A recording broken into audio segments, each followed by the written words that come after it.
Council of Contra Costa County. We are not a county agency. We are not a part of, I'm hearing an echo now. Okay. We are not Children and Family Services. We're an independent nonprofit. We have collaboration with Children and Family Services with several of our programs, but basically we are not them. And so if you have a comment or a suggestion or a bad experience, please feel free to share that. Leave out identifying names, and don't worry, you're not going to be hurting my feelings. And when I'm out in the community training, I do like an average about 80 trainings a year. When I hear something over and over again, I do bring it to their attention. You know, it could be like a social worker refusing to take a report, or you didn't get your letter telling you about the disposition of the report that you made.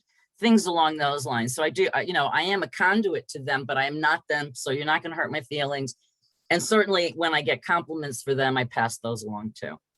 So we're here until 12, and my goal is to teach you something new or remind you of something that you have forgotten. Because there's so many of you unmuting and asking me questions, which I always do in live trainings, just isn't feasible. So please put any questions you may have in chat box. Rosa is going to be monitoring chat box for me. And then if it's something I'm going to answer, I'll say, yes, I'll be answering that question later. And if not, I'll just address it at the time. You know, I don't mind that at all. So if you have questions, do put them in chat. Before we even get started, I want to acknowledge that we have right now 155 participants. And so there is way more than one of us in this group, statistically speaking, who've been the victim of some form of child abuse in their life. So I want to acknowledge that. And I want to say to you, if this training pushes any buttons for you, please, you know, turn off your video, and, you know, walk it off, pet your dog, hug your kid, since some of you are at home, you know, look at your flowers, whatever you need to do to practice self-care, because that's way more important. But I think we're all agreed we're here because we work with children, or we love children, and we want to protect them and prevent abuse from happening if we can. If we can prevent it, that's the reason that we are all here. And so without further ado, I am going to share my screen. And let's see. Rosa, can you see my screen? I cannot. There should be a green share button in the middle at the bottom. Yeah, I saw that, but for some crazy reason. Okay, share screen. There we go. Got it. And then just click on the item you want to share. There we go. There we go. And so we want, I am screen sharing, and where do I go to? You go to slideshow in the middle. Right, but for some reason you're showing up at the top, which is covering the button. Oh, here we go. Let me just do that.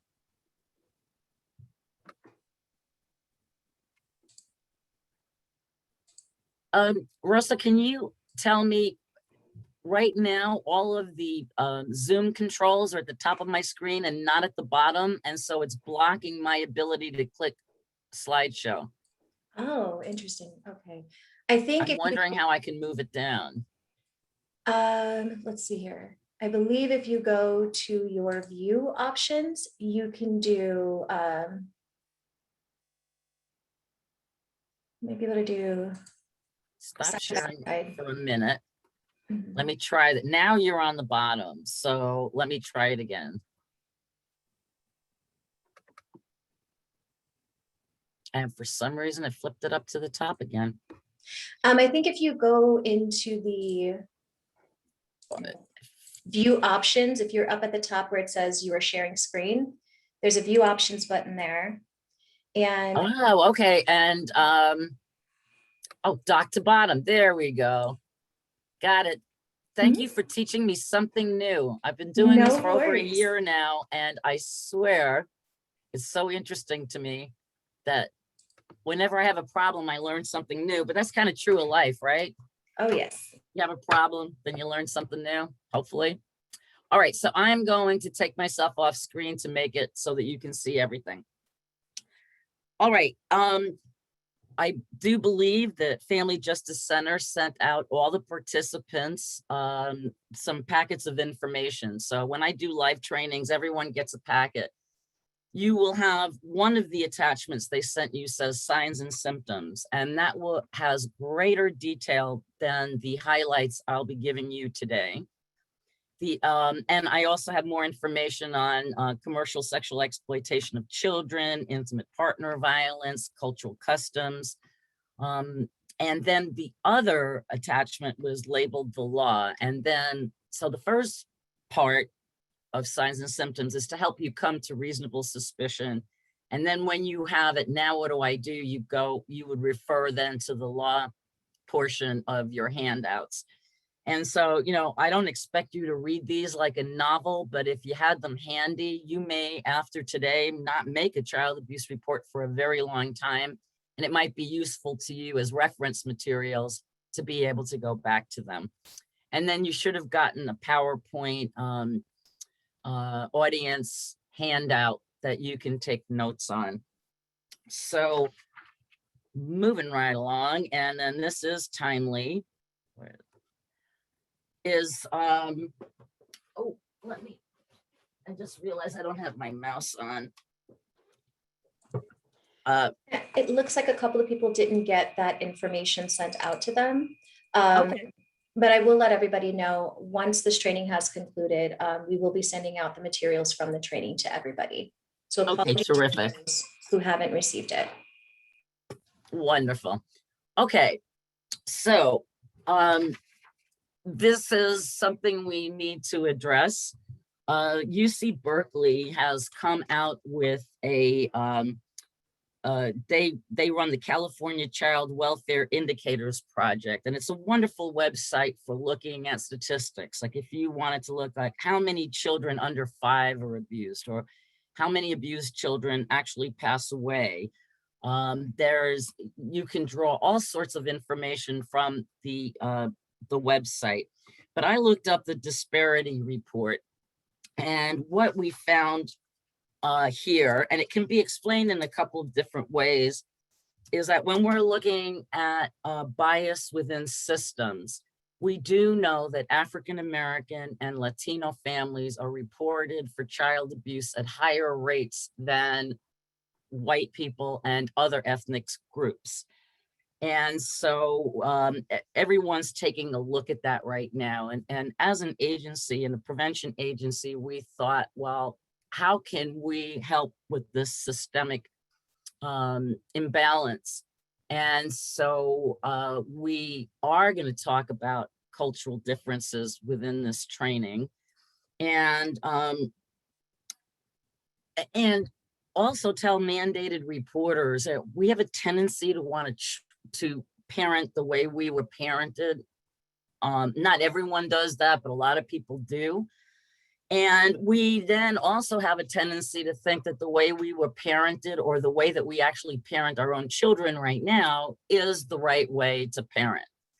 And that's just not true. We have to look at cultural context.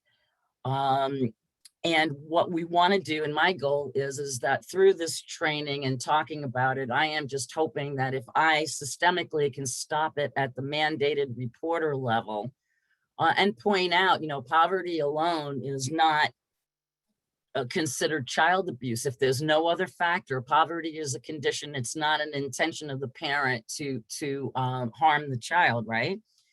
So we want to, so that a lot of mandated reporters will see a child who's wearing dirty clothes and maybe is hungry, and they'll report that as neglect. So what we need to do is to open our minds. There's no one way. There's no right way to parent a child.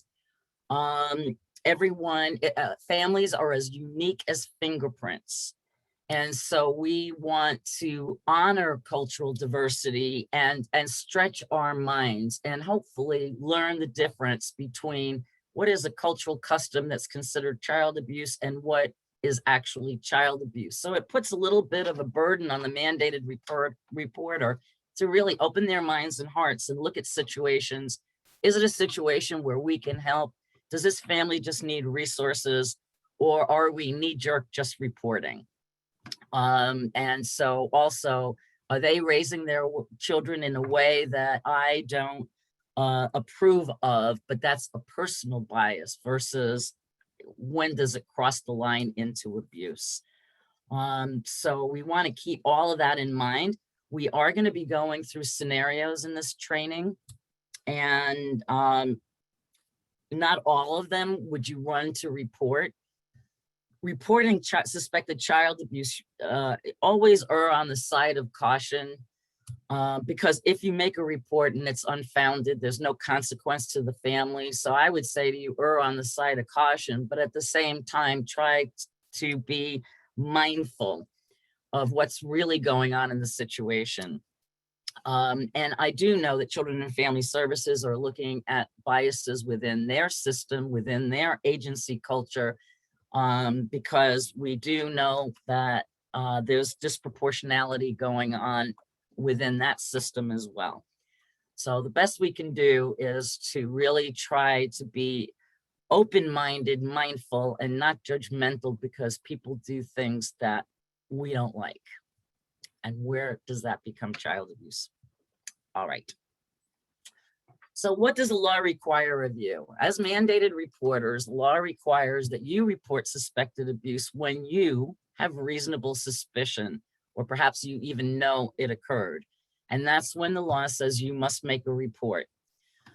All you need is reasonable suspicion. However, when you call in your suspected child abuse report, bear in mind that the two agencies that you would report to, either Children and Family Services or law enforcement, those are the only two agencies in our county that you would submit a suspected child abuse report to.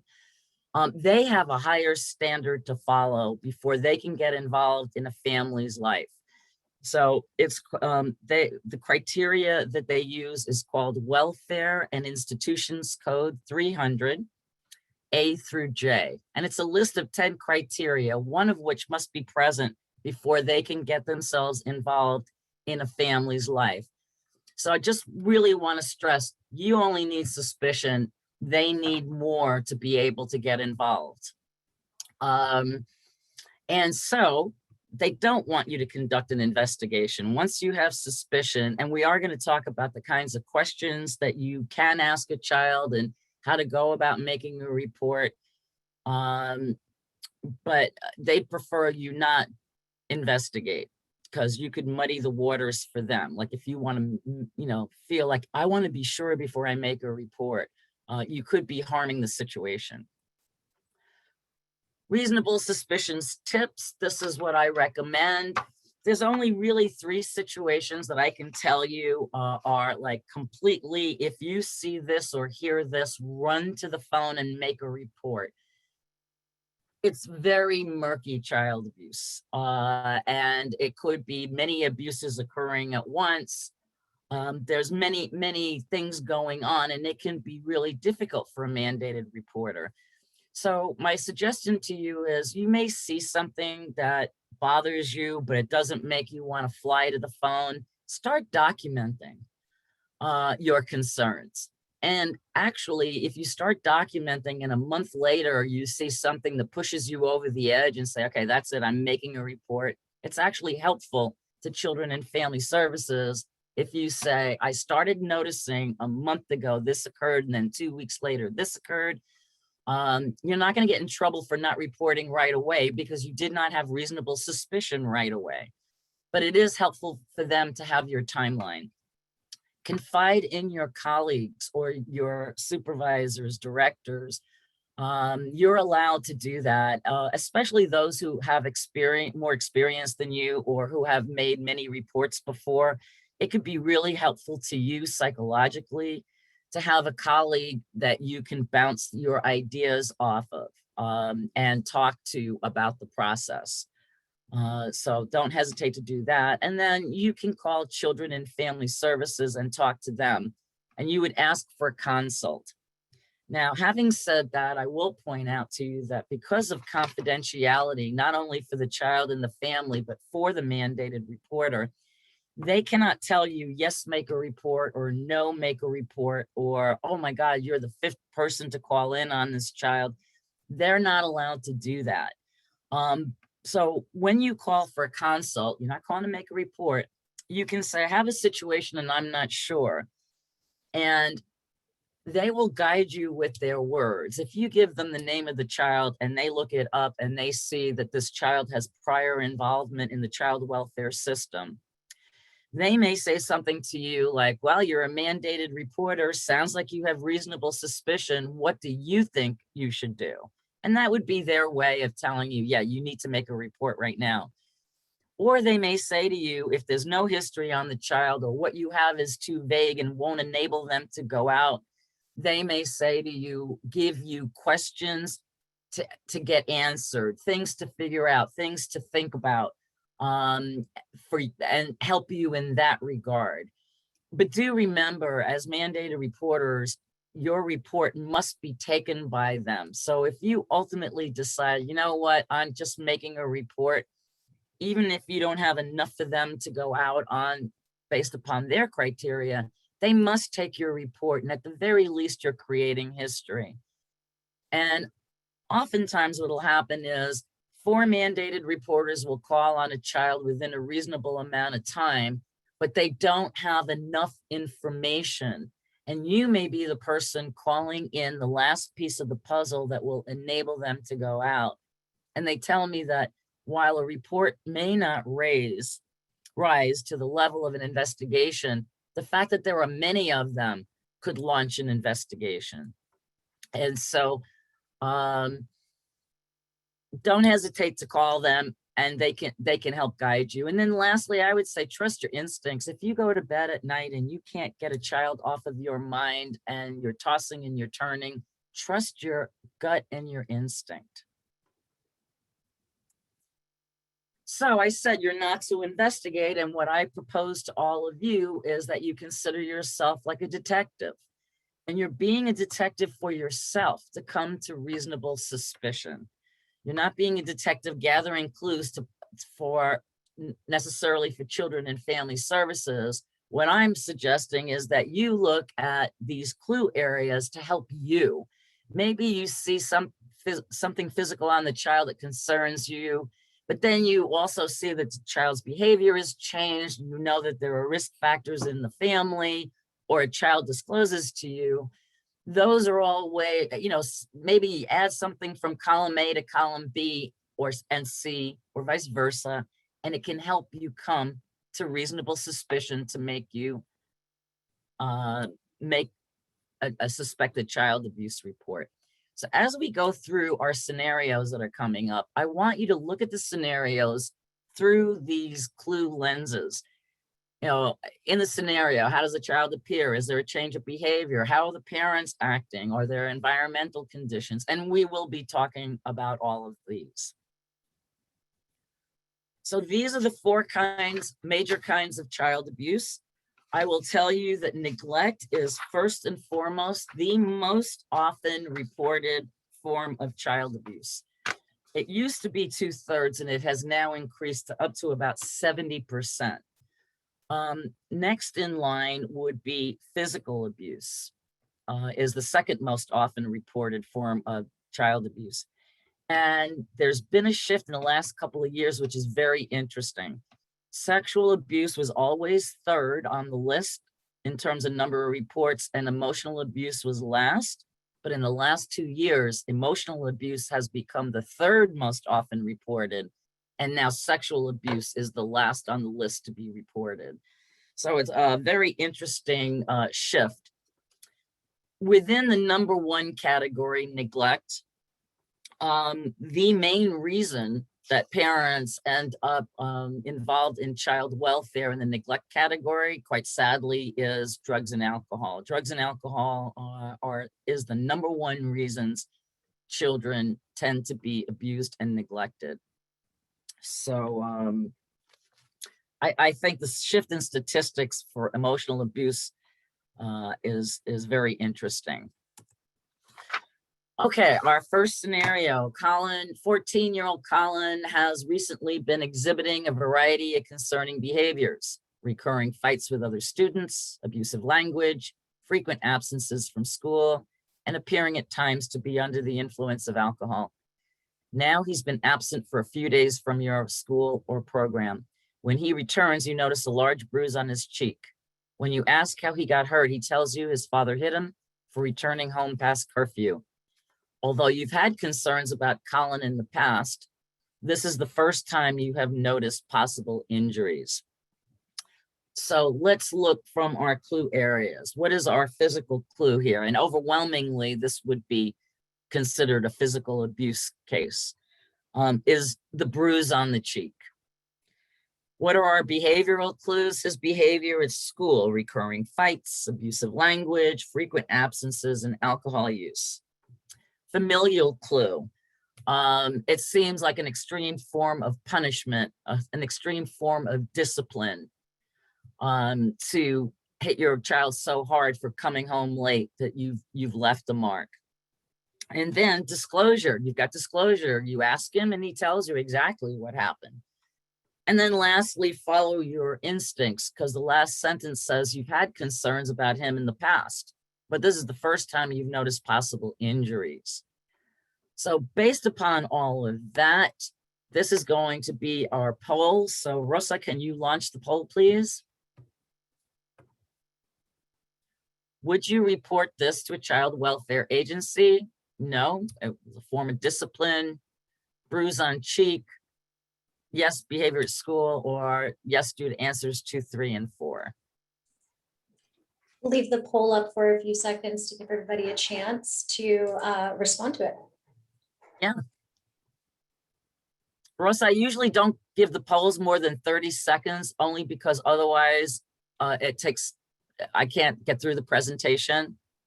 Okay, of course. So we'll hold it up for about 15 more seconds and then we'll drop it down. Yeah.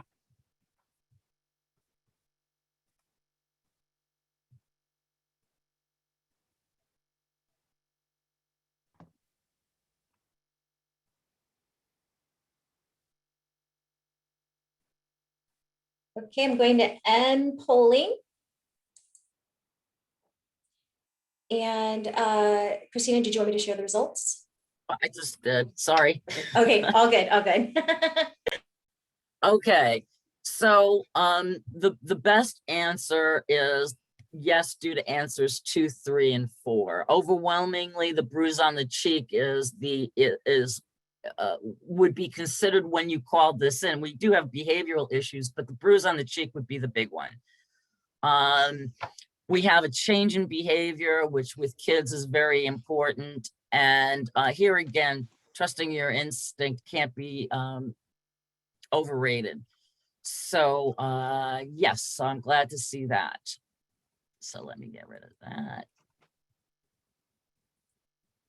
All right, let's look at this one. You overhear a child telling a friend her mom spanked her with a belt because she went to a friend's house without permission, causing her mom to worry. The child's behavior seems normal, and she is not squirming in her seat. When her mother comes to pick her up, she seems happy to see her mother. So what are our clues here? Physical clues, mom spanked her with a belt. Disclosure, you overhear her telling her friend. We don't seem to see any behavioral changes. And we physically, unless you're a daycare provider or a medical professional, you're not likely to see if the belting left any marks on her buttocks. So having said all of that, would you report this to a child welfare agency? And so Rosa, if you could launch the poll. Yes, mom spanked her with a belt. No, the child does not seem to be injured.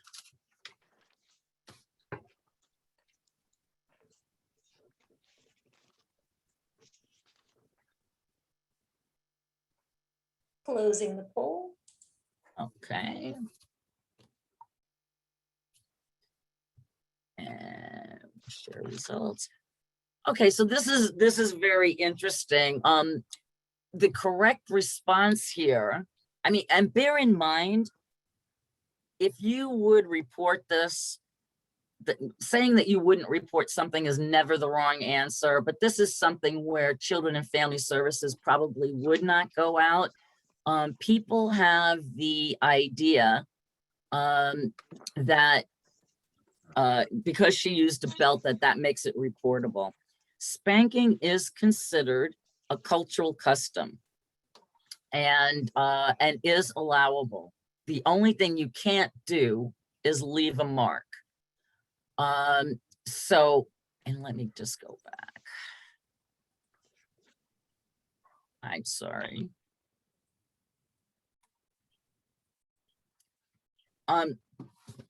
So spanking is allowable in the state of California. And you can use, sadly, you can use any object you want to spank your child. But what happens? Parents, when they're spanking, are not usually in good moods. It's rarely like one swat on the butt, don't cross, run into traffic, or don't touch the hot stove. Parents are usually angry. When they use their hand and they're angry and they get out of control, their hand is going to get red, it's going to get hot, and it's going to send feedback to their brain. When you use an object, you don't get that feedback to your brain. So the likelihood of leaving a mark on a child is exponential when you use an object.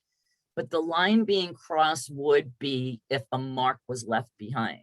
Now, in this scenario, unless you change diapers or you're a medical professional, you're not going, the only way you would know if the spanking with the belt left a mark is if she was uncomfortable, or if when her mother comes to pick her up, she seems frightened to go home. If there's a change in behavior, if there were other ingredients in this scenario, it could be reportable. Now, while spanking is allowable in the state of California, slapping is taken quite seriously, especially in young children because of brain development. Children's brains aren't fully formed in their skulls until their early 20s. And so if you slap children, their brain is banging around within their skull, and it can cause all sorts of problems for that child, including brain damage. And we're going to talk a little bit about shaken baby syndrome. So slapping is not allowed. Punching is not allowed. And what's scary about punching is that it may not leave a mark, but it can cause internal injuries. So only spanking is allowable. Now, I will tell you, each case is looked at very differently. So if you have like a 16-year-old who curses at their mom because she won't let them borrow the car or buy them something that they want, and they start calling her names and she loses her temper and she reaches out and slaps that child, that would be taken into consideration. What they're looking for is this, with older children slapping, is this habitual? Does it happen often? Is the slapping like unnecessary? They would take all of those things into consideration, so that if a mom slaps a 16-year-old once because they sassed her, that doesn't automatically mean she's going to be charged with physical abuse. They would look into that. And also, did the slap leave any marks? So with physical abuse, I will say to you, some of the hallmarks are linear streak marks on the face are indicative of a very hard slap. So that would be one that you could say to the child, how did that happen? And a child may lie to protect their abuser and say they fell off their bike, but it's highly unlikely that they would have like 4 streak marks on their face in lines if that were the case. So location of bruises is another thing that's important to think of. Children tend to, well, all people tend to fall forwards, not backwards. Freak accidents can happen. This is not definitive, but if you see bruising on the side of the body, the back of the body, above the neck, it should at least arouse your curiosity and make you want to ask the child how they sustained that injury. One of the things I can tell you, run, don't walk to the phone of the 3 that I mentioned is the imprint of an object on a body. So if you were to see the outline of a belt or an electrical cord or a hairbrush or a ruler, anything that has a shape, or if you were to see what are obvious cigarette burns, that would be run, don't walk to the phone. Do not even think twice. You don't need to consult anyone. Just do it. Bite marks also are pretty obvious. If you were to see those, that would be like the imprint of teeth on a body. With behavioral signs, especially in young children, fear of going home with the Christina, caretaker. Yes, 1 second. We have a question in the chat. The question is please. asking if case managers are considered mandated reporters. That's a very broad question. Can we, case managers of, if you get paid to work with children or supervise people who work with children, chances are you're a mandated reporter. They could be an exception. I need to know what type of work this person is inquiring about. Joe, did you want to unmute yourself and ask? Yeah, please do.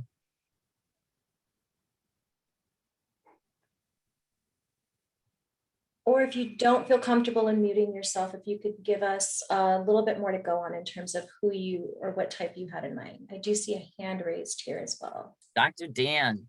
Dr. Dan, unmute yourself. Hi there. Hi, Dr. Dan. Thank you. I case manage veterans, homeless veterans, and very rarely it happens that sometimes there are children involved with prevention cases, but by and large, wow, this is very interesting. It doesn't really apply to what we do with our homeless veterans. Right. But am I a mandated reporter? You know what? I want you, and then Rosa, can you take his email down? That's, I think, could you put your email in chat? And then Rosa will make sure that I get it. And I'm gonna look into that because that's an interesting. So you're a case, you don't, your job description is not working with children, but you are sometimes in the homeless veterans have children or grandchildren who come in that are there. Yeah, pretty rare that you get the grandchildren thing. My folks are usually in a very challenged situation, to say the least, and they don't really have contact with a lot of the grandchildren. Now, I have had prevention clients and a couple rapid rehousing clients that had kids. There was no evidence of any kind of abuse at all whatsoever with those folks, but regardless, it doesn't mean that Had there been, you want to know, would you have been a mandated reporter? So let me look into that. There's 49 categories of mandated reporters now. They just added another couple, and I'd have to review the list. My guess is that you're not, because it's not part of your job description. Is your work is with the homeless veterans, not with children. So my guess is going to be that you're not. But morally, I'd like to think that you would intervene, because anyone can make a child abuse report. You don't have to be a mandated reporter, but let me just double check for you. So I agree, and I also think that I'm definitely a mandated reporter for elder abuse. There's no question about that. But Right. yeah, I'd be interested, and I'll put my email in the chat. Terrific. And also, I'm going to send you, let's see, APS number, Adult Protective Services. I do not know, that's outside of my field of expertise, but they do have trainings that they conduct, like I'm doing a training for you that they do free of charge to alert people who are mandated to report adult abuse, what the rules and regulations are around that. Thank you. Sure enough. You drop your email in the chat. I'll make sure Christina gets it. We had a similar question regarding resident services coordinators. Now they may be different. Mhm. So if they're resident coordinators and there are families, that could be different than what Dan was talking about. So if that person wants to put their email in chat, I'll get back to both of you with the the best answer I can have. I think residential programs where families are involved, I think they may be mandated reporters. I know that several oh my God, they changed their name. They used to be, well, there was an agency that would call me in and exactly under those circumstances, there was housing and they provided all sorts of services for the families, and they were mandated reporters. But I'll definitely be more precise with you. All right. So in terms of behavior for physical abuse, fear of going home with the caretaker is one. Also, does the child's story, is it consistent with the injury you're viewing? So if you saw an injury and the child said they ran into the coffee table, but the injury was not at coffee table height, or if they say they fell off their bike, but they have the linear streak marks on their cheek, which is unlikely for them to have sustained in a bike accident, that would be a red flag. Another red flag is if you were to talk to the parents, so you've talked to the child and now you say to the parents, I noticed this bruising on your son. If the parent's story is different from the child's story, that's a huge red flag. And sadly, very young children who aren't very verbal, it's hard to tell with them, which is why we need to keep an extra watchful eye on them. But if the child is verbal and tells you a story and the parent's story differs, that would be something to be to make you curious. Change in behavior is one of these signs of just about every single abuse. A change in behavior from passive to aggressive or aggressive to passive. And here, believe it or not, I want to put in a plug for bullies. Yes, we can't let bullies bully. They take advantage of other kids, and we really need to stop that behavior and do whatever we need to do. But I'm asking you as mandated reporters, take a second look at that bully, because bullying is a learned behavior. Why is that child bullying? Are they being bullied at home? Are they witness to intimate partner violence? Are they being bullied by teenagers down the block and now they're acting it out on other kids at school? There could be a myriad of reasons, but because it's a learned behavior, we want to make sure if that bully is a minor, that they themselves are not being bullied and protect them. Okay, so you become concerned because an 8-year-old boy is caught exposing himself to other children and telling them to touch him. You talk with him about this behavior, and he informs you his 17-year-old brother always wants to see his penis and likes to touch it. What are our clues here? Behavioral. He's not only showing his own body part, but he's asking other children to touch him. Disclosure.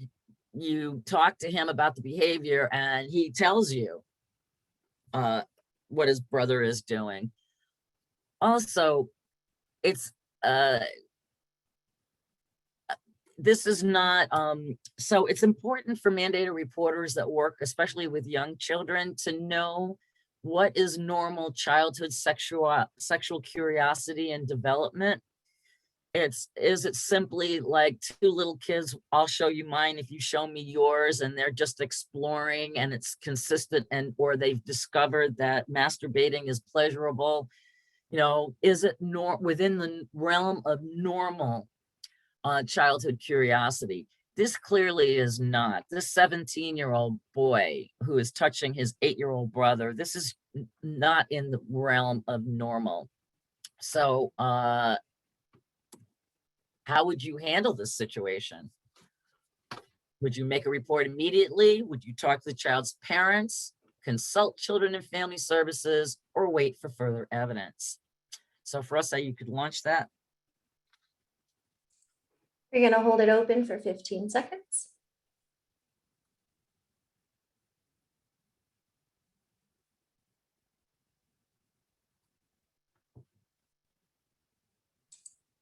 Poll is closing.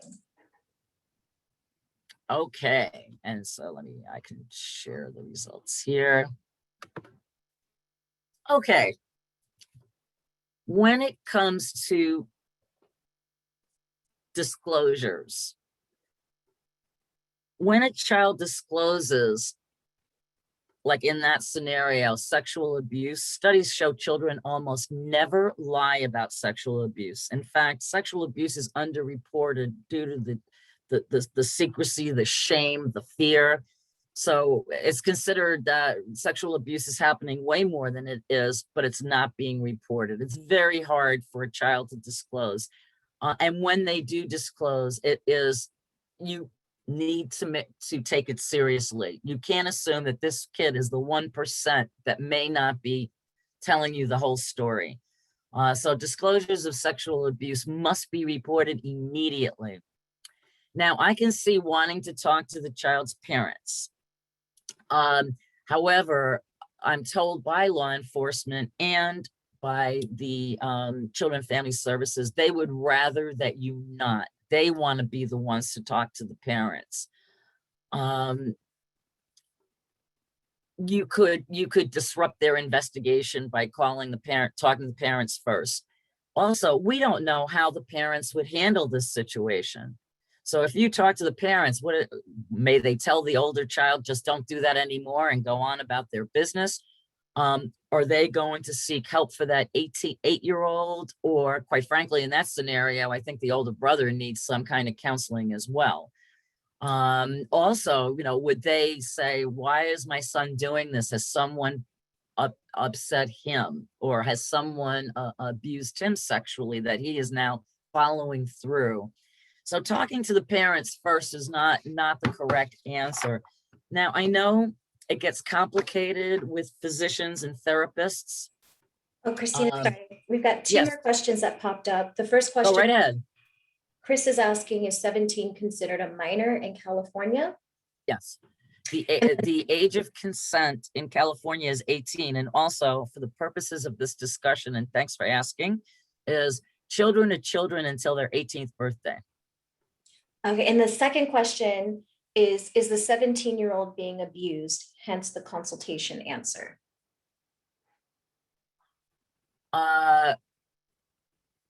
We don't, I'm not sure I understand the question. The 17-year-old may have been abused in the past and they're now abusing their younger brother.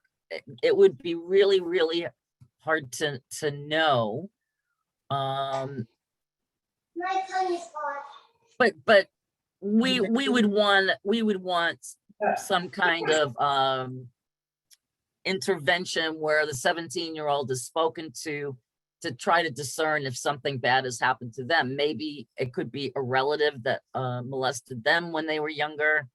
I mean, it could be for any reason, but I would like to think that in this scenario, that the 17-year-old is taken care of as well. There's something going on. It's not normal sexual curiosity and development to be playing with your younger brother's penis. There's right? also a question about that too. The question is, can the 17-year-old be charged with sexual abuse of his brother? Yes. Now, it's interesting. The law says that a mutual affray between siblings is not considered child abuse, like if they get into fisticuffs. But there here again, so many circumstances. How much older is one sibling than the other? In this particular case, yes, he could be charged with sexual abuse. But my guess is the way Children and Family Service operates is that they're going to want to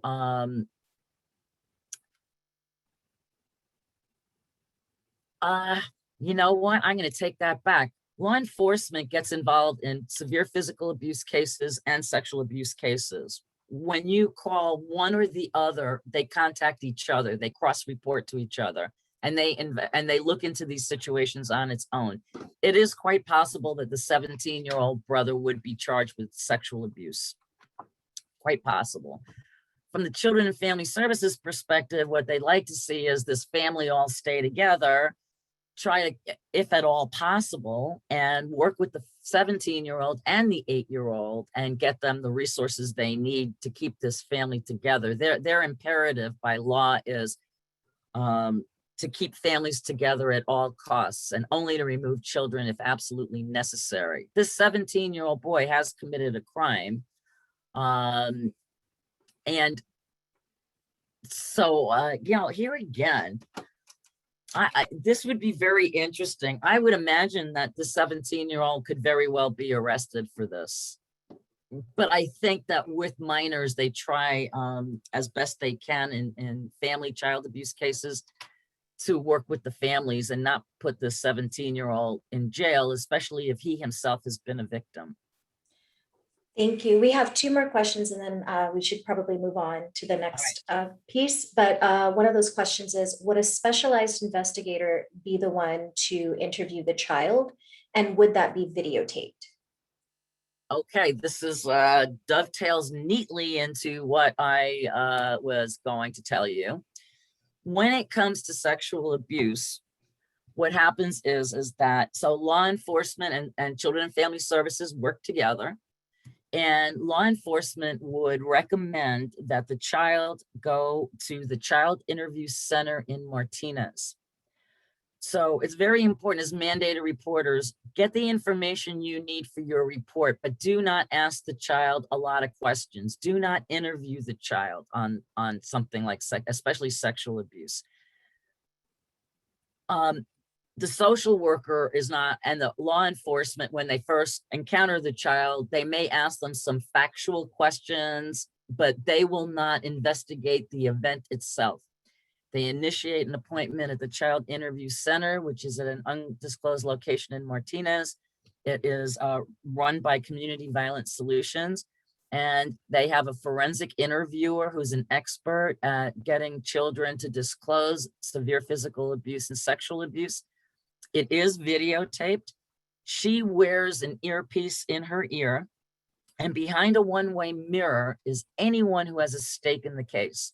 So that could be, there would be law enforcement, it would be children and family services, district attorney, forensic dentist, forensic pediatrician, nurses, any number of people could be behind that one-way mirror, and they whisper the questions they need answered into the therapist's ear so that that child is only being interviewed once by one person. And she works with children in various ways depending on the age, but it's a lot of like art and play therapy, and children, she's supposed to be a marvel at getting children to disclose. Because it is videotaped, it is allowable in court. However, in certain cases, a child still may have to testify, but it's eliminated most children from having to testify. So it's wonderful in that the child is not reliving the experience with every human being that's asking them about it. Second, they start to think, why are these people all asking me the same questions? Don't they believe me? And then they may shut down. They may shut down because now there's a circus around them and they just want it to stop. And then in the past, when children, defense attorneys were able to get perpetrators off on the charges because they were able to create reasonable doubt in the mind of the jury because the child had told the story to so many people and there were variances in the story, and they latched onto that to create reasonable doubt. So the conviction rate has gone up. The children are not being traumatized like they were. And so it's a very wonderful thing. And every county has a child, they're known as child advocacy centers, although in each county they have a different name. So we're a Child Interview Center, and in Alameda, I think it's Calico House. So yeah, that's how those disclosures are handled, and it's so much more humane. Thank you so much, Christina. And the final question was, if you find out a child is abused by a 13-year-old and a 7-year-old, or the victim, I believe, is 7, was abused by a 13-year-old, what should be done with that? That should absolutely be reported, and let the experts figure out do the investigation and figure out what the next best course is. That's still too big an age gap. So it is illegal in the state of California for anyone under the age of 18 to engage in foreplay or sexual intercourse. However, when you say you work in a youth program and you're aware that a 16 and a 17-year-old are being sexually intimate, unless you think there's force, fraud, or coercion involved, it's not a child welfare issue. You do not have to report that as suspected child abuse. Yes, it's against the law, but it's not an abuse situation. That would be something that the police could press charges if they happened upon these two kids having sex in their car. It could be the parents find out and get really upset, and then they want to press charges. So yes, it's against the law, but when it's consensual, it's not a child welfare issue within certain ages. And so I'm not sure if in your packets of information, I have given you the consensual sex chart. And it's a chart that, and it was done primarily for therapists, but it applies to all mandated reporters. You could look at the age of the partner and the age of the person you're concerned about, and and you follow the graph, and then it'll say absolute mandatory report, or it will say clinical judgment. And clinical judgment means like, okay, so 16, maybe let's say 17 and 15, like, is there coercion going on there, or are both participants pretty willing? However, any sex under the age of 14, absolutely, no matter what the circumstances, report it. If it's two 14-year-olds, they may not investigate that as sexual abuse. There's so many different ways they could handle a situation like that, but under 14 is definitely the cutoff, and a big age gap where there's a power differential, that would be something that, yeah, you'd want to be reporting that. But this chart can be very helpful. And so I'm going to make a note. I'll see what I sent you. And if it's not in there, I will send you, for those that deal with older children. Let's see, send. Okay, we'll get that to you electronically. It could be helpful to you. So disclosure of sexual abuse is number 2, run, don't walk to the phone. Quite honestly, because of the secrecy of sexual abuse, the most often way you're going to know, unless here again, you are a medical professional or a daycare provider that changes diapers, will be a disclosure. That's how you'll really know for the most part. And kids tend to disclose, some kids tend to disclose around 13, 14, because their abuser has moved on to a younger sibling, and where they wouldn't report it to protect themselves, they will to protect their younger sibling. So that's a common age. And another common age of disclosure is when people are adults, and when women have their first child, oftentimes they will disclose sexual abuse at that time, because they have this baby, they love this baby, and they're thinking, how could anyone have done that to me? How could anyone do that to such an innocent child? And it brings back memories, and they may report. Now, if you're a therapist and you have a client and they tell you, or you're a physician and they tell you that they were sexually abused, but they're over 18, at that point, for them, it becomes a police matter. If they wanted justice, or they wanted to take that to court, if they're over 18, they would have to go to the police. Child welfare wouldn't deal with that. But if they tell you, for example, it's my grandfather and he still visits my younger siblings, then you should make a suspected child abuse report for those younger siblings. If you believe the perpetrator has access to minors, then you would make a report and let Children and Family Services figure out what's going on there. But that would be one time when you would make a report based upon information given to you by someone over 18. Okay.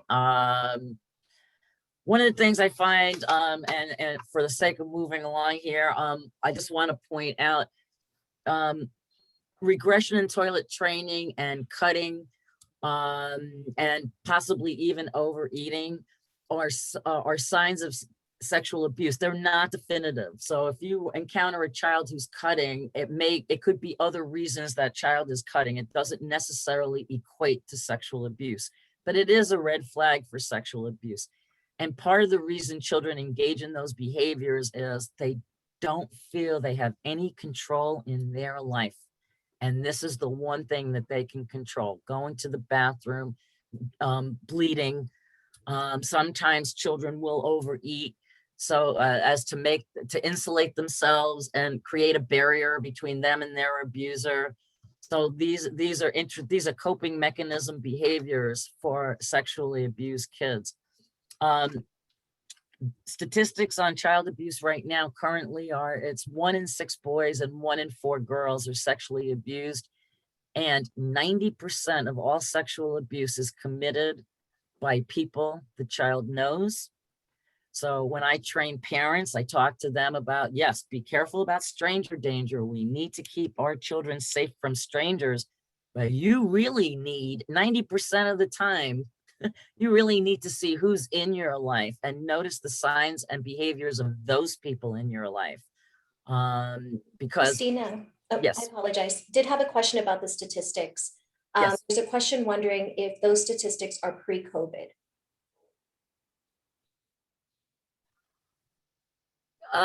Yes, they are. They are pre-COVID. And I just looked them up last week on Enough Abuse, which is a sexual abuse website that has statistics, and they still have that up there. So has COVID changed things? I think it was interesting when COVID first started, all the statistics came down because teachers are the #1 and school personnel are the #1 reporters of child abuse. And now all of a sudden they weren't making the reports. And so we saw a dip in reports of child abuse and then substantiations, but everything seems now to be up to pre-COVID levels. But I find it interesting that sexual abuse has fallen below emotional abuse now. So it'll be interesting to see if that statistic continues to hold. But we do know initially that, and here again, sexual abuse is underreported. They say only about 1/3 of sexual abuse is ever reported. So it's really hard to know. We have one just clarifying question going back to an adult reporting abuse as a child. The question says, if a patient is an adult and was abused as a child, do we tell them they can report it to the police? It's information, sure. If you're up to it, you can take this up with the police. And then Governor Newsom signed a bill into law that has extended the statute of limitations for both filing civil lawsuits, like for compensation and damages.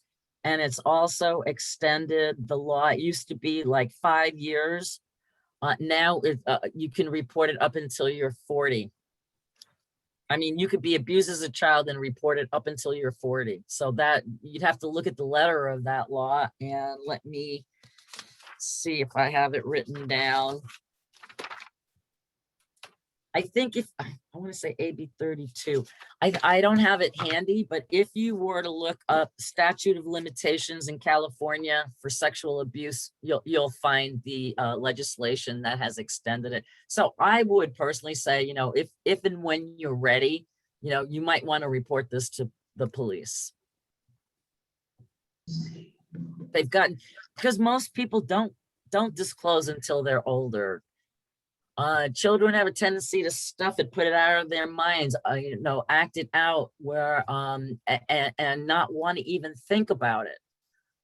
So it is a lot of the times it's adults who come forward after many years because it's taken them that long to deal with it. Maybe they've been to therapy and so they've talked about it and they're much more willing to come forward. But I wouldn't hesitate to tell someone, and it'll be law enforcement that will be able to say, yeah, you're within your, we can take the report and prosecute, but in terms of damages, maybe that statute of limitations has worn out because it's 2 different statutes. One is for criminal prosecution and one is filing for damages. There's a question about the statute of limitations. The question is, what if you are older than 40? What happens then? I think there's still a provision that if within 5 years of when you knew or reasonably should have known that you had been sexually abused. So I think you still may have some recourse there. Why don't I, when we take a quick break, I'm going to go get you that legislation for you to read because enough of you are curious about it. All right. So, commercial sexual exploitation of children. Our county is very much involved in trying to help these children. There was the law changed, Senate Bill 855 changed, and now no child under the age of 18 that's found by law enforcement to do in the commission of what we used to call child prostitution, they will no longer be arrested. Studies show that there's always an adult who profits from the exploitation of these children. And so now what happens when law enforcement encounters these youth, they fall under the umbrella of Children and Family Services. So Children and Family Services would provide them with the necessities of life, and their first job would be to try to reunite them with family, if that's possible. There's 3 major groups of children who become involved in sexual exploitation, and one is children who have involvement in the child welfare system. Many of them were sexually abused as children. The other vulnerable community is LGBTQ+. They've run away from home, they're not accepted, they're on the streets, and it's like survival sex. And another group of children are kids who are on the internet and who have not experienced those traumas and who are on the internet and engaged with someone who's fooling them and grooming them over time, and convincing the child that they're the only ones that love that child. And then, of course, they're picking kids at vulnerable ages when kids are pushing the envelope with their parents. And so then they'll suggest a meeting and it can go downhill rapidly from there. So we have like those 3 vulnerable populations. So there's a full sheet of information in your packets with signs and symptoms and how you can tell. And also be aware in Contra Costa County, we do have a street in Richmond, 23rd Street, where the youth are walking and they're visible. So the whole county thinks, oh, it only happens in Richmond. But I'm here to tell you it happens in Central and East County. You just can't see it because it's happening in hotels, homes, and cars. So you're not seeing it. Although I understand that there's a track in Antioch now.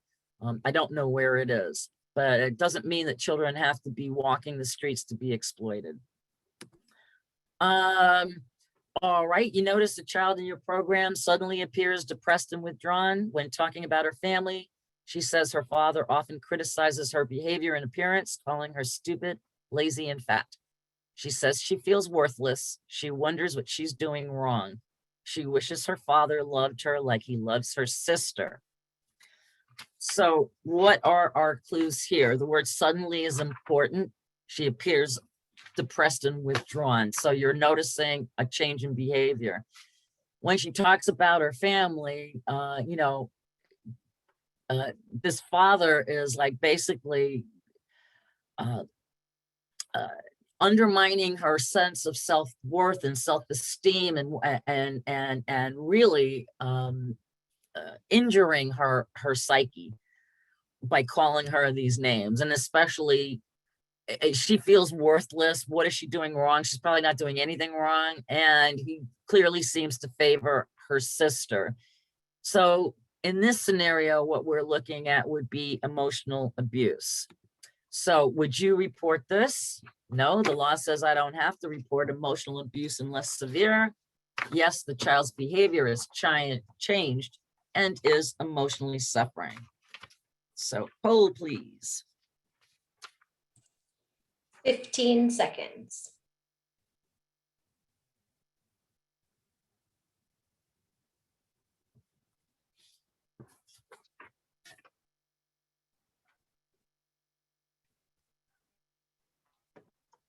All right. Okay. In fact, the law does say that you must report neglect, physical abuse, sexual abuse. It says you may report emotional abuse. Emotional abuse in and of itself is the hardest of all abuses to prove. And yet it's a component, there's an emotional component to all the other types of abuses, but on its own, it's the hardest to prove. It says you may report emotional abuse if severe. So what makes a situation severe? I would, Oh, yeah, sorry. I just wanted to ask, there was a clarification. With this, are we going by the federal law or state law where we're state talking? law. Every state has different laws, by the way. I mean, there's like a federal law umbrella, but each state has its own idiosyncrasies. It's some states, every human being in the state that's an adult of sound mind and body is a mandated reporter. California, we have 49 categories. Not everyone is a mandated reporter. So there are little changes in the law. Every state has a child abuse law, but they all handle it differently. So we are speaking more specific. Everything I'm telling you pertains to California. Okay, so when is it extreme? I would say in this case, this child is suffering. She's become depressed and withdrawn. She feels worthless. And so that to me puts this in the, yes, it's extreme enough. This child is suffering. I'm gonna make a report. Part of the reason it's hard is you could have a parent, a parent who yells and screams and is inconsistent and emotionally abusive to both of her children or his children.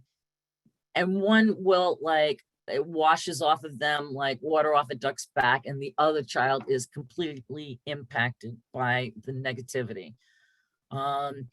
One successful case that was proved was a social worker told me that a happily married couple, when they were happily married, dad was taking sex videos of mom, fast forward, nasty divorce. And when he had custody of the kids, he was showing them the video of their mother and behaving sexually.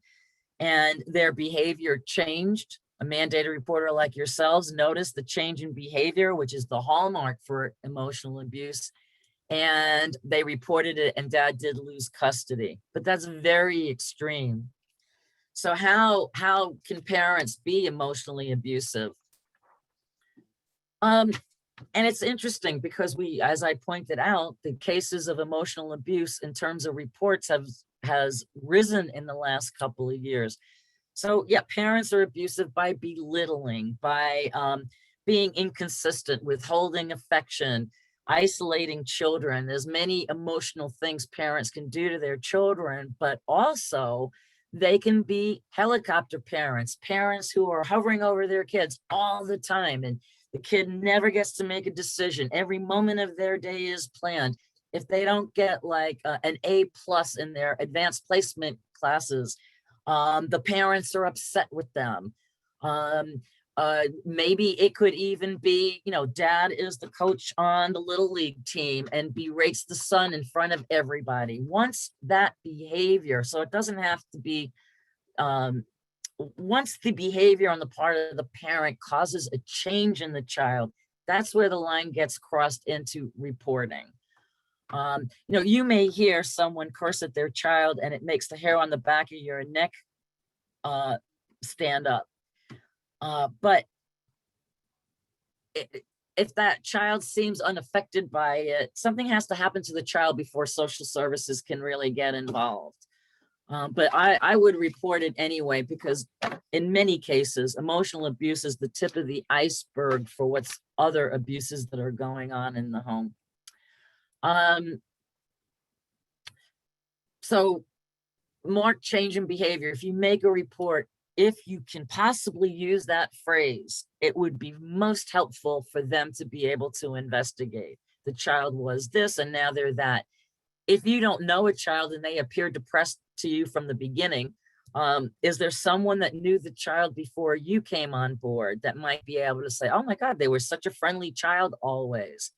And we have to be careful when we see a child who seems depressed and withdrawn. This is why we ask questions. They could be depressed because their pet died, because their parents are getting divorced, because their best friend is now hanging out with somebody else.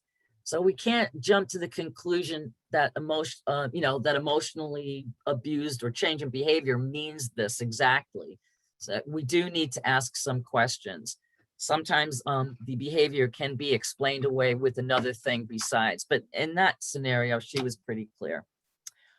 All right, intimate partner violence, domestic violence. Domestic violence refers to violence in the home between any two parties. So it could be grandma's living in the house or grandpa's living in the house, and he is, corporally disciplining the children. It could be like a big age gap between, I mean, I have two brothers that are 10 and 12 are fighting. That would be different.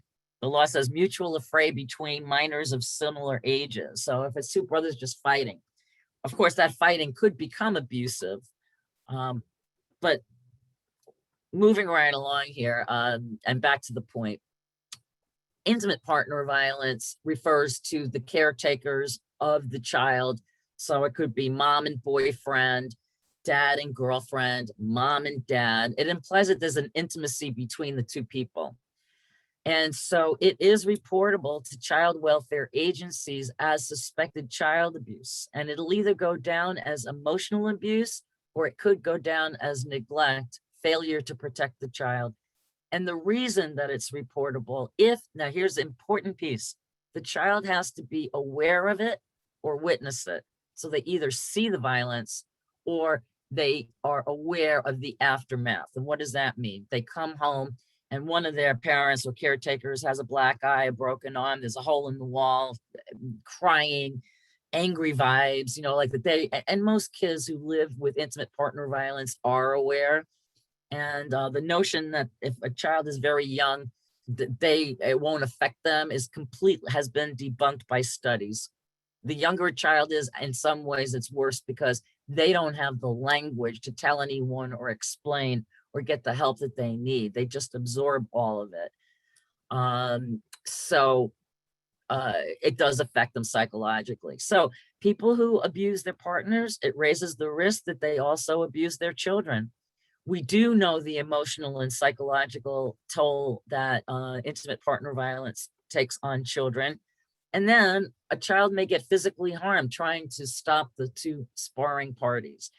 And so for all of those reasons, if you're aware, if a child discloses that to you, that would be, and that's number 3, you have to report it. You don't need to think twice.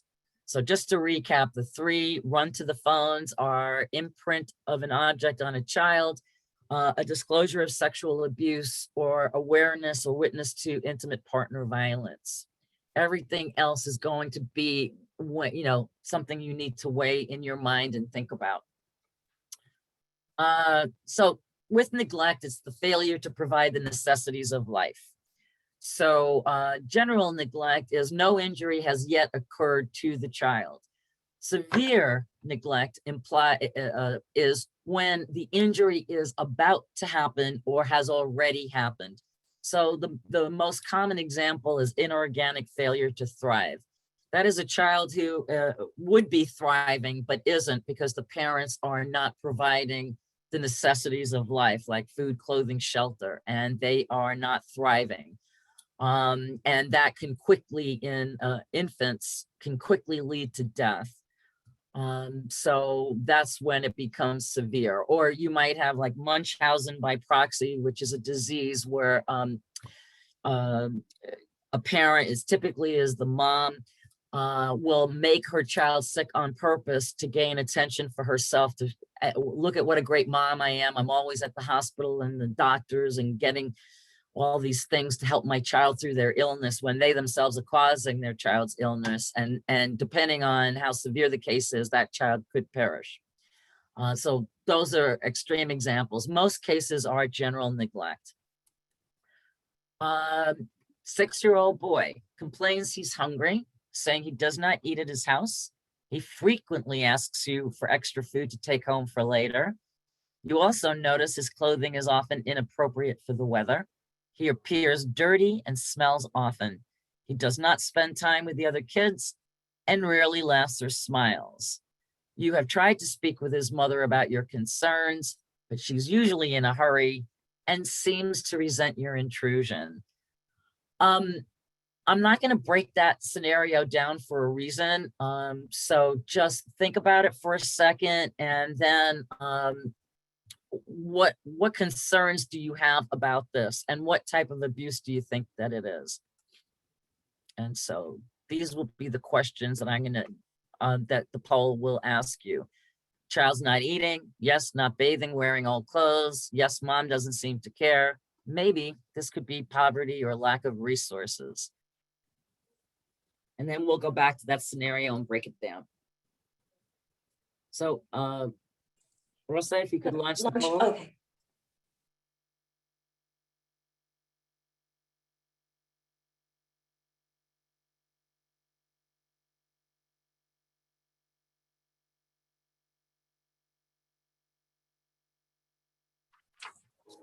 Okay, we're closing the poll. Okay. Now remember, I said that making a report is never the wrong answer. Most of you, the answer, well, let's go back to the scenario before I say anything. Let's see. After polls, I have to do this. Okay, let's flip this story around. What if this child complains he's hungry and he doesn't eat at his house, but he just doesn't like the food his mother is serving? And you've got great treats and snacks at wherever you are, and he wants to take some home for later. Maybe his clothing is inappropriate because it's the only clothing that he has. And maybe he appears dirty and smells often because the clothes aren't being washed. Detergent's very, very expensive. And maybe they are living in a place with a roof over their heads, but they don't have access to like hot and cold, fresh running water. They could be homeless, perhaps. What if he doesn't it's not spending time with the other kids? Maybe the kids are rejecting him because he is dirty and smells often. And so he's not laughing or smiling because the kids are rejecting him. And what if mom is in a hurry because she has a boss? She's barely making ends meet, and she has a boss where if she's late, she's going to lose that job. And could her resentment of your intrusion possibly be embarrassment about her circumstances in this scenario? So you could look at the scenario in two different ways. So one of the things is, one of the things you could do is to say to the mom, and this may mean stretching yourself, by the way. It may mean stretching yourself and saying, Mom, you seem like you're in a hurry. You got to get to work. I really need to talk to you about your child. That child is suffering, so something has got to happen. When can I speak with you? And if she says Friday night after you're home from work, or if she said on the weekend, you might have to stretch yourself. And then say to her, I'm concerned because your child doesn't seem to be very happy. The other kids are rejecting him, or whatever the story, or however you wish to approach the situation, and try to offer resources. Most of you know that we have Aqua. It's a teal colored booklet called Surviving Parenthood, which I always have to say is not just for parents, it's the traditional name. But it is resources for everyone, seniors, teens, LGBTQ, the works. And you could say, look, Monument Crisis Center, you can pick up bags of groceries there and still cook in your own home. Or you can refer them to the church that has shower facilities for homeless people. You could try to hook them up with resources. See what the person needs. Another great resource, of course, is 211. So you can call 211 and say, I have a person who lives in, let's say, Pinole, and she needs resources, they can help you. You can also access 211 online. It's 211.org to try to find the family resources.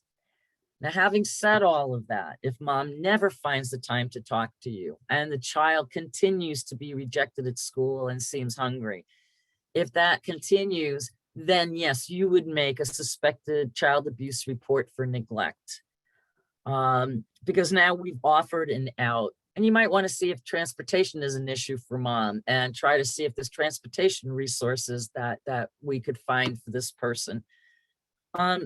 So that's where it gets crossed. If you tell a parent your child has a toothache and they're miserable, and you open up our Surviving Parenthood, or you call 211 and you give them a list in their area, it doesn't mean that they have to travel from Brentwood to Richmond. If you find a list of resources in their area for dental work, and then the parent doesn't take the child to the dentist, the child continues to suffer, the line has been crossed and you need to report it.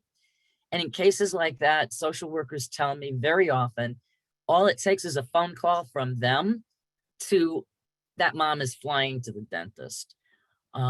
Sometimes just the authority of Children and Family Services, and they may not even open up a case in a case like this. They may just call the family and say, we received a report, and then they also can offer resources. A lot of people said to me, I don't have the time to get involved in this person's life, or I don't know, I'm going to report that. How do we know that it is poverty? In the absence of knowing, I'd make a report, fine, but go ahead. But that's what Children and Family Services are charged to do, is to take that family and provide them with resources. And many times, if it is poverty, because poverty alone is not considered child abuse, there won't even be a case opened, but services can be voluntarily offered. All right, so I want to talk about of all of these things here again, lots more information in your packets. Inadequate supervision in the state of California. Christina, sorry, before we move into that, there's a question about the Parenthood book that you mentioned. The question asks, how often is the Parenthood book updated? The person has one from 5 years ago and wondering if the information is still good. Okay, so hold on, let me get, whoa, oh, almost knocked over my computer. Let's look. Okay, it is such a labyrinthian process that we haven't overhauled the whole book. We usually do that every several years. So my guess is within the next year, it'll be completely updated. What we do is when agencies call us and they say we moved, or we have a new phone number, or we stopped doing that program, we update it on our website immediately. And then next time that the book goes to print, and that's twice a year, we order thousands of copies. When it goes to print, those changes will be reflected. The latest edition we have right now is 14 REV, revised edition. Now there's 2 of these that say 14 revised edition floating around in there. You will only know that you have the latest because we pushed for it, is we have added a whole section on resources for the humanly trafficked, both adult and child trafficking. So if you have 14th revised edition and you look in the index, if you see human trafficking, you know that you've got the latest edition. And they're free of charge. We'll mail out 1 or 2, but we do ask you can have as many as you want, English and Spanish.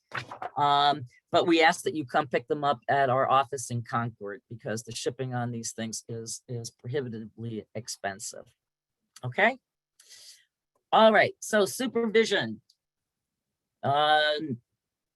There is no age in the law that says a child has to be in California. There are other states that do have it, but in California, there's no age limit as to when you can or leave a child home alone. The parents have to be extremely careful.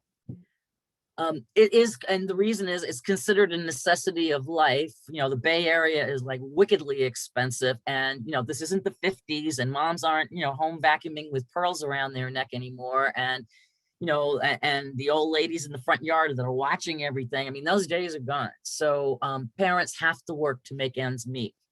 So children may be unattended and a family may not be able to afford after school care.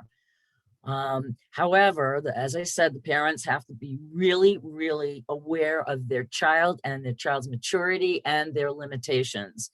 So they have to have a health and safety plan in place. That child has to know what time the parents come home every day, who to call in an emergency, how to dial 911, who might be home in the neighborhood that they could run to. So it stands to reason you wouldn't leave, anyone that can't read home alone if they can't read the health and safety list or understand how to access it. So maturity is very important. So if you knew of a 5-year-old home alone, absolutely, and that would be a police call. And you would ask the police to do a health and safety check. And they would go to check on that child to see what was going on. And then that could end up result with a neglect charge on the parent. But there's other things that parents need to keep in mind. Say your child's 10, but they suffer from anxiety and you leave them home alone and they're so afraid that they hide in the closet until you come home every day. Well, that child is not capable of being left home alone. A child shouldn't suffer in a closet until their parents come home. Psychologically, it's disastrous. So that would be one thing. Would you leave home siblings who physically harm each other and fight all the time? Would you leave a child to administer insulin to a younger child home alone? No, that's way too much responsibility for the older child. Would you leave kids home alone and then go gambling to Las Vegas for days at a time? No. So parents need to exercise extreme caution. And I love to tell this story. It happened in Walnut Creek about 5 summers ago now, where a couple had left their 17-year-old home alone. They went to Tahoe for the weekend and he had a history of drugs and alcohol and they left him home alone and he had a big fat party and they burned the house down. Those parents got looked at for failure to provide appropriate supervision. So age is not necessarily a thing.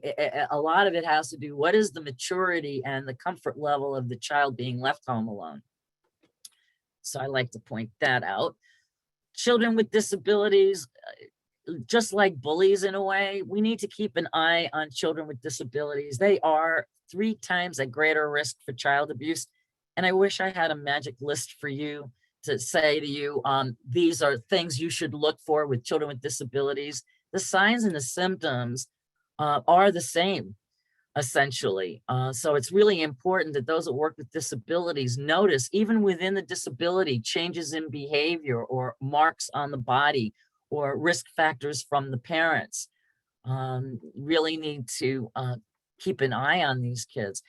And, we forget that children with disabilities go through puberty and sexual curiosity, and they may be unable to give consent for sexual activity, and someone may be taking advantage of them. They're also used to being taken care of by more than just their parents in many cases. And so lots of people are touching them, and they may not realize when touching is inappropriate or helping them.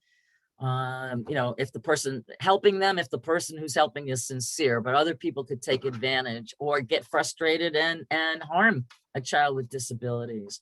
So for all of those reasons, please keep an eye on them. And it's really hard if child is nonverbal and you can't ask them any questions. It becomes very difficult to discern. Yes. We have a question here. The question asks, is it okay for a parent to leave a responsible 12-year-old home alone while they go to work for 12 hours? Legally, yes. Unless that child gets in trouble. If that child gets bored or has an accident, the burden will be on the parent for sure. But there's nothing in the law that says you can't do that. If you work a 12-hour shift and you have a 12-year-old, does that 12-year-old know how to handle an emergency? Does that child have access to someone in your absence that could help them, like a relative or a neighbor or a friend? But no, the law doesn't say you can't do that. But if something were to happen, you could be looked at. So really you have to know your children. And also for mandated reporters, when you call the police for health and safety check, if you're worried and they go, they will look in the house and they'll look for unsafe environmental conditions. But if that 12-year-old is doing their homework, watching TV, playing a video game, there's food in the refrigerator, there aren't any guns aren't exposed or access to drugs. If everything is safe within that home, that family is not going to be charged with anything. So this is a tough one in that it's really up to the parents' discretion as to how mature. As a follow-up to that, it says, the question asks, does the law change if the home, quote unquote, is actually a shelter? Leaving the child at the shelter without the parent for 12 hours while they go to work. No, because presumably at the shelter, there's other people there that are keeping an eye on the child. I mean, I don't think that the location is so important. As is the child mature enough to be left alone? Are there people that the child can go to in case of an emergency? So if you're living in a shelter and you're working 12 hours, no, you haven't done anything wrong there, unless the shelter is completely abandoned and the child is frightened. Thank you. Yeah, this is a tough one for parents because if something goes wrong, that child who was responsible all year long does one irresponsible thing. They'll say, well, where were you, parents? It can happen. So it's a very, it's a tightrope walk. But, I grew up, as did many of my friends. I'm an old lady now, but I grew up from first grade, I was left home alone. But my school was across the street and it was the early 60s. And so lots of parents were home. I always had access if I got hurt or was in trouble. But parents have been leaving kids home alone for many, many, many years. And then those who have a child where they can't leave the child home alone because the child's too young or immature, I would call Coco Kids, the child formerly known as a child care council. They have child care subsidies, or they'll be able to help you with resources to get your child cared for if they're not able to be left home alone. All right, parents and caretakers, we talked about. Sorry, Christina, one more question regarding Sure. Children with disabilities.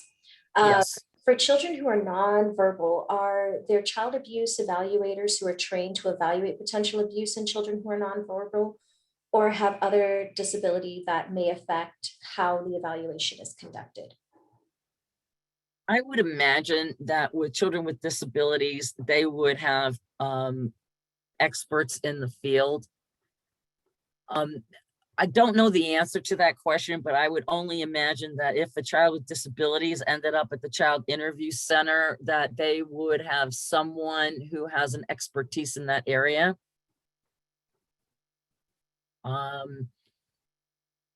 But I can't swear to that. I would imagine that they would call in like someone from like We Care Services when they have oftentimes CFS will bring in a family in their support systems, and they will bring people in that have an area of expertise to sit with the family and discuss next steps and what's happened.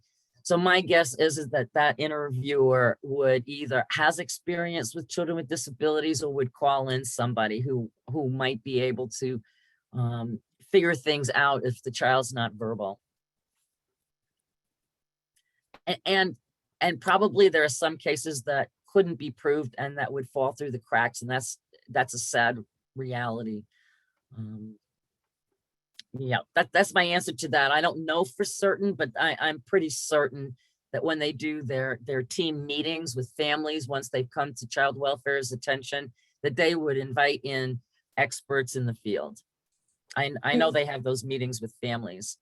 And then one more question before we move on is Sure. just asking, if the child is less than 10 years old, left alone in a room for rent by the parents who both go to work during the night, the homeowners live in the house, is this considered abuse? No, it would be the same as leaving a 10-year-old if you lived in a studio apartment. And in this case, the people, if you're renting a room and the other family is home, that's actually safer because if there was an emergency, there'd be other people around to help the child. So no, I don't think the location makes a difference. Now, if you put your kid in a cage while you go to work, no, that's cruel and inhumane punishment or mental suffering. So no, but if it's like in a room that you rent, here again, are we going to punish a parent for poverty or not having the means to have their own place? We're not. We're not. And we don't punish people for being homeless either. And punish is too strong a word. What they will do from a strengths-based perspective is work with the family to keep them together. But they're not going to, they always look at what is the intention of the parent and what is the effect on the child. If the parent's intention is to go to work to make money to be able to pay that room, and provide some necessities of life, if that's the intention of the parent, then then that's a resource issue. It is not an intentional or willful abuse issue. And also, in many cases where it seems like they're not doing anything, we have to look at what is the effect on that child. Is the effect on that child is being, is experiencing mental suffering or any other kind of abuse as a result of the parent's action or inaction?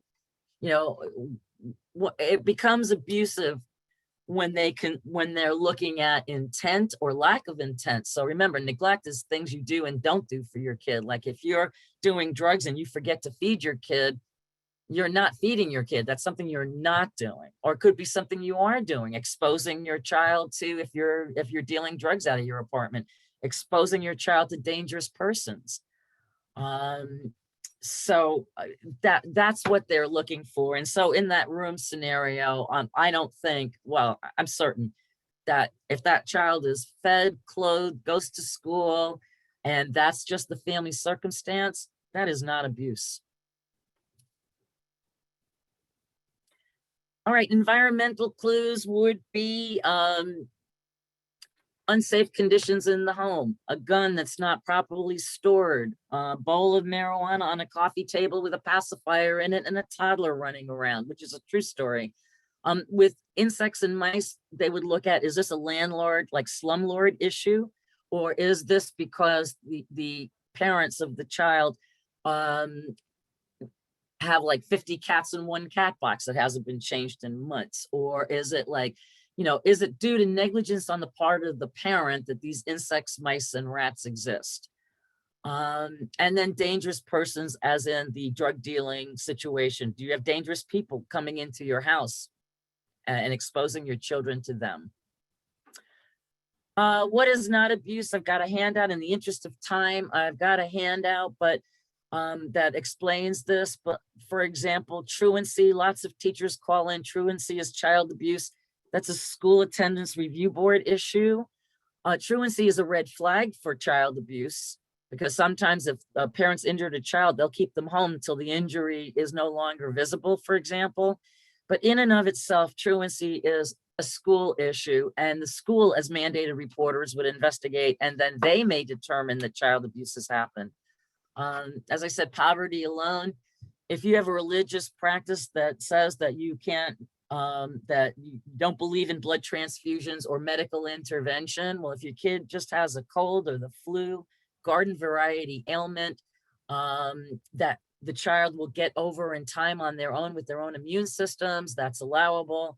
But if that child's going to be harmed or permanently damaged or were to die as a result of withholding medical treatment, for example, that is not allowed. That's where the line gets crossed. There are many cultural practices we don't allow.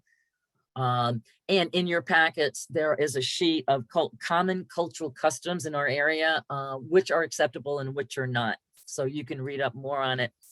And the same thing, there's cultural practices and religious practices. So we have to, like, there are certain Eastern medicine practices that people think are like coining or cupping, and that they think is abusive, but is not considered abusive. But Children and Family Services are dialed into this. If you called and they saw that that's what it was, they would know right away. And it's here again, the intent of the parents is pure. It's a healing practice, or it's a religious practice. They're not evil people. And so we will allow it to a point, but not where injury is likely to occur or has occurred. All right, if a child comes to you for help, really important, be patient, let the child speak without interruption, listen more than you speak, sit at their level, look them eye to eye, use simple words, and very importantly, reassure them that they've done the right thing by telling you. The worst thing you could ever do with a child is promise to keep a secret. So if a child says, well, I've got a secret, promise not to tell, it would be very tempting to find out what they have to say yes. But psychologically, it's devastating for children because you've just become one more person who lied to them and that they can't trust. So never say that. What you can say is, depending on what you tell me, I'd like to provide, I would like to get you and your family the help that you may need. You can't go wrong with that. If abuse occurred within the family, that family is going to need help and healing. And if abuse occurred outside of the family, that child and that family still need help and healing. So it's an umbrella statement. I'm going to get you and your family. And bear in mind that since most abuse occurs at the hands of a child's own parents, remember the love relationship that child has with their abuser. You need to be sensitive to that. So the worst thing you could do is start like punking on the parents and say, I can't believe your father would do that. That's awful. You want to be calm and soothing and let them tell you their story. Then also, when it comes to questions, you want to ask a child to fill out your report open-ended questions so that they can tell you their narrative. How did that happen? How did you feel? Can you tell me more? What do you mean? You're not interrupting them. You're just getting them to tell you more. Now, you are also, to fill out your report, going to have to ask some closed-ended questions. And those would be where you get a factual response, maybe a yes or a no. When did this happen? Has it happened before? When? Where? And then, does your other parent know about this? With divorce cases, oftentimes you have a parent, the parents don't live together, and it may be one abusive parent and their partner. So that's a question you can ask. A question you definitely would not ever ask a child is a suggestive question. You wouldn't even like, did they shove you? Did he do that on purpose? You wouldn't even ask a child if a bruise hurt. Haven't we all had a bruise that didn't hurt unless we touched it or poked at it? You don't even want to say, wow, does that bruise hurt? Don't suggest anything to the child about how they should be feeling. Okay, we talked about that. And here we have the law.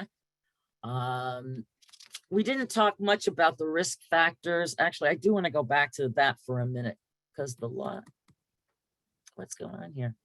Oh, I know, I got the wrong thing here. I do want to go back to this because this is a major clue area for mandated reporters. And by understanding what's going on with the family or the parents, it can really help us a lot. And, you know, what happens in families, substance abuse, as we know, is number one. Domestic violence is actually number two reason for, or intimate partner violence for child abuse reports. Third, and this is anecdotal, I don't have numbers on this, but mental illness on the part of the parent or the child due to the stress it can create in the family. Non-biological boyfriends are a problem. I mean, non-biological girlfriends living in the home can be a problem, but it's overwhelmingly the boyfriend. And what we see a lot there is shaken baby syndrome and sexual abuse.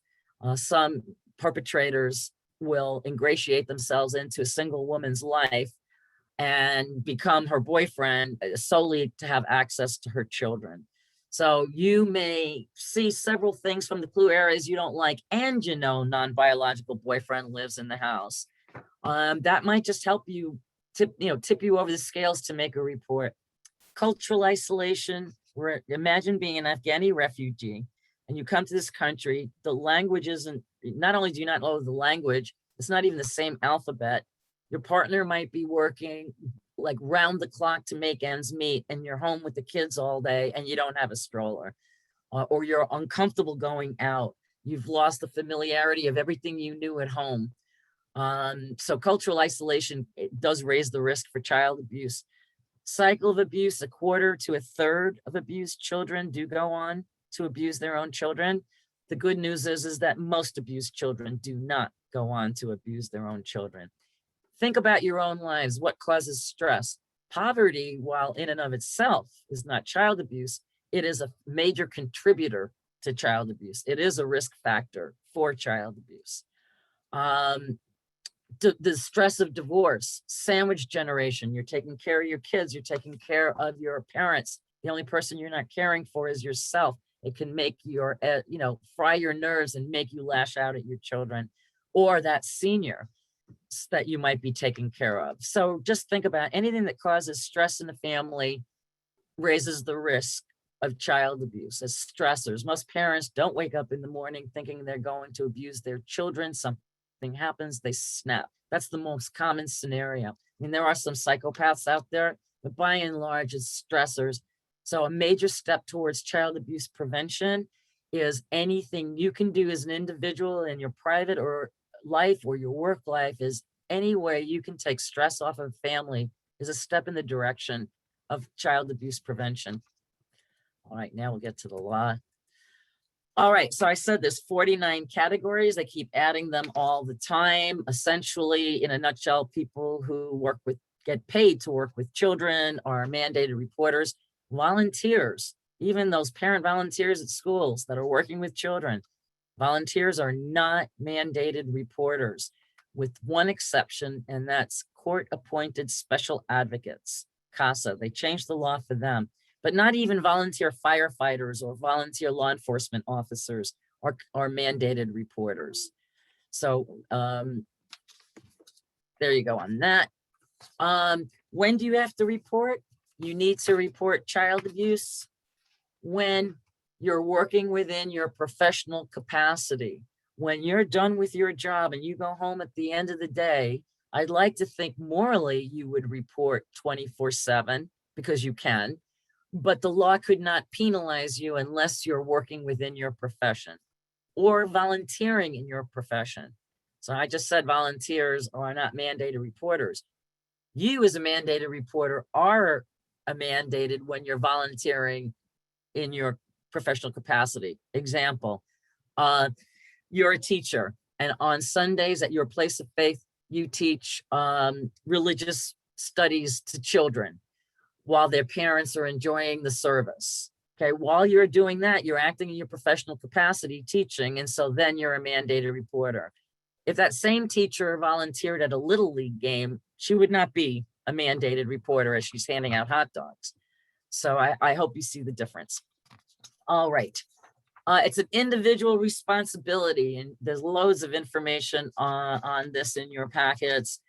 No one, your boss can't say, oh, go back to work, I'll make the report, and then you walk away. You have to make sure that report was made. The law does allow someone other than you to make a report.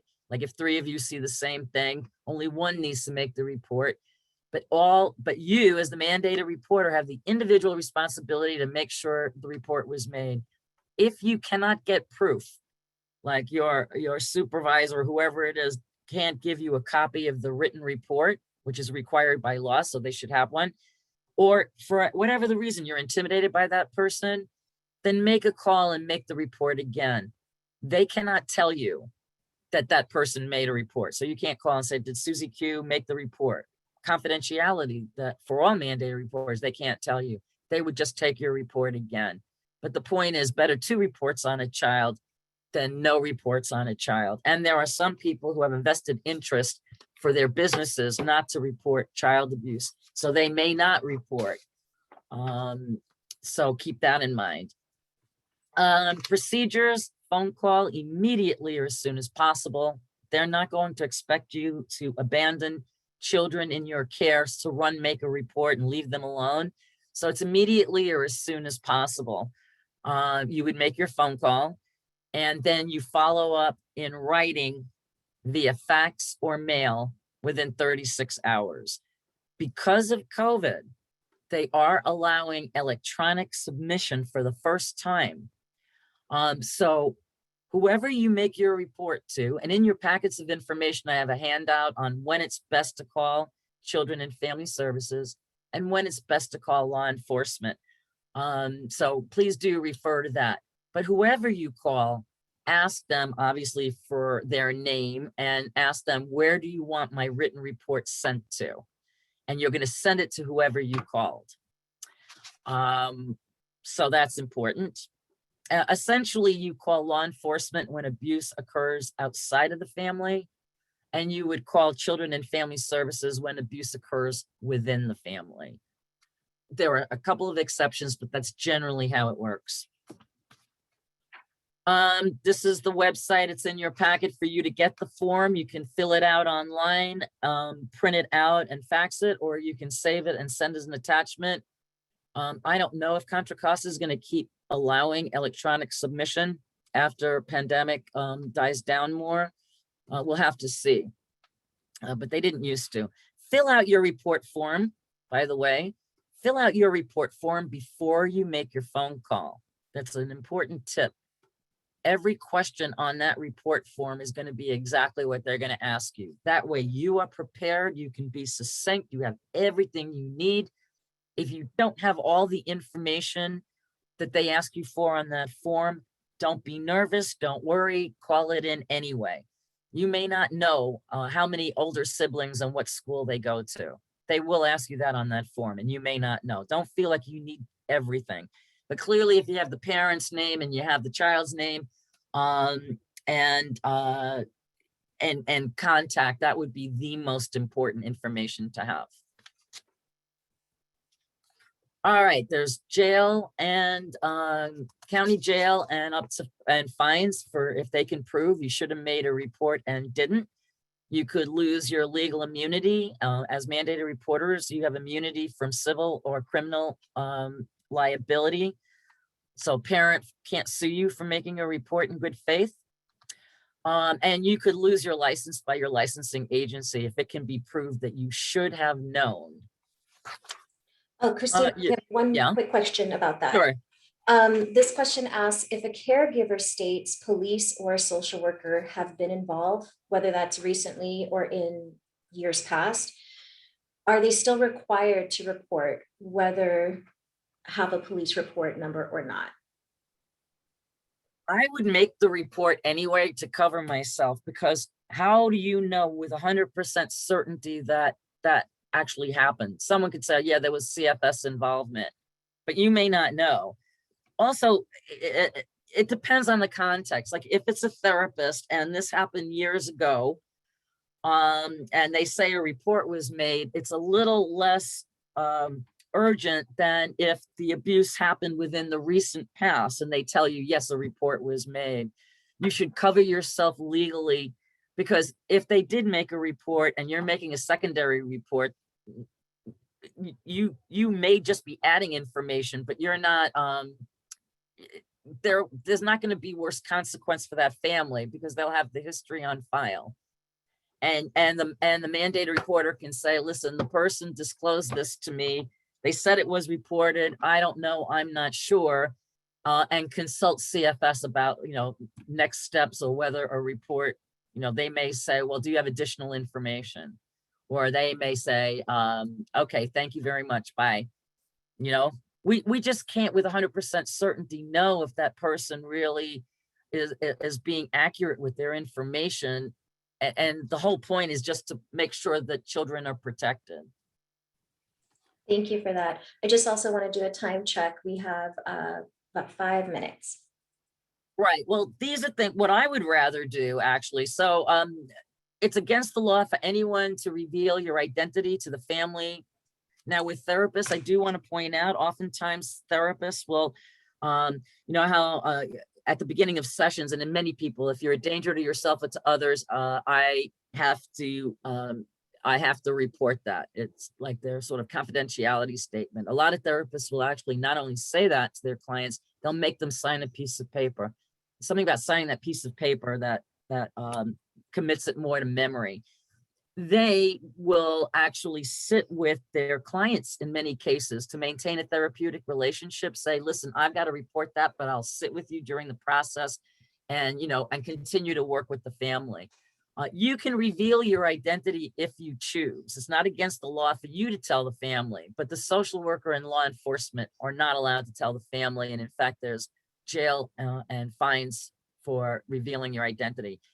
If and when it goes to court, then that's a whole different story. Then the lawyers would be aware of all the documents and your report would be part of it. All right.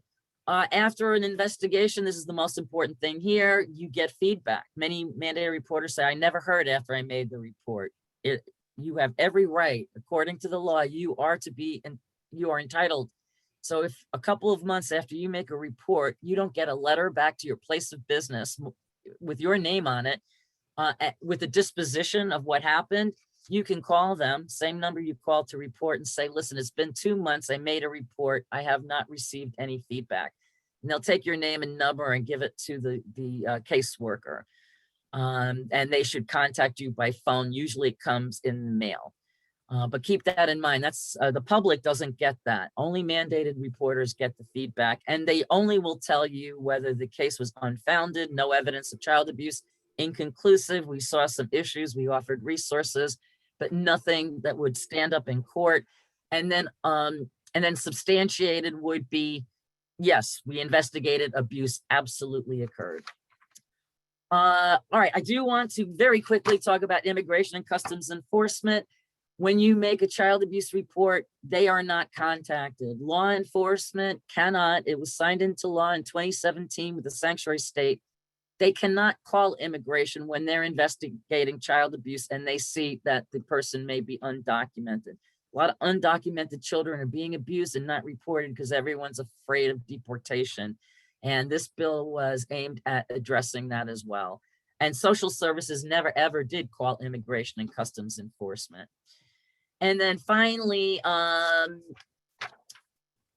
only consequence to your report is if it's substantiated. If you ever make a mistake or you misinterpreted something where it doesn't rise to the level, don't worry about it. It'll never show up in a background check.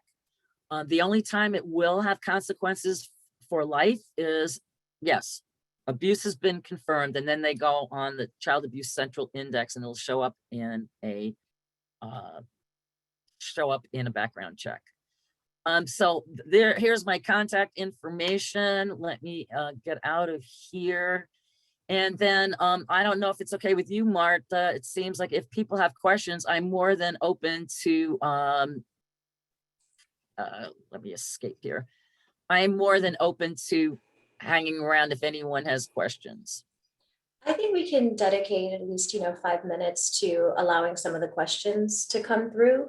If people, right, everyone, you can leave if you wish. I'm just going to hang around. I tried to cut my 3-hour training to 2 and wasn't so successful because I like to have questions. The only thing I ask is that if you're not the person speaking, please try to stay muted so that everybody can hear the questions and the responses. But go ahead and sound off, folks, if you have a question. I just saw Rosa Acosta. Hi, Rosa. What's really funny, what's really funny is I just trained Rosa Tuesday night. I trained community care licensing and she was part of my audience. So this is her second go around. Pretty soon she'll be doing the training. Yes. Yes, I want to hear difference. There's the same training, but sometimes it's different people, different questions, different answers. So I want to take them both.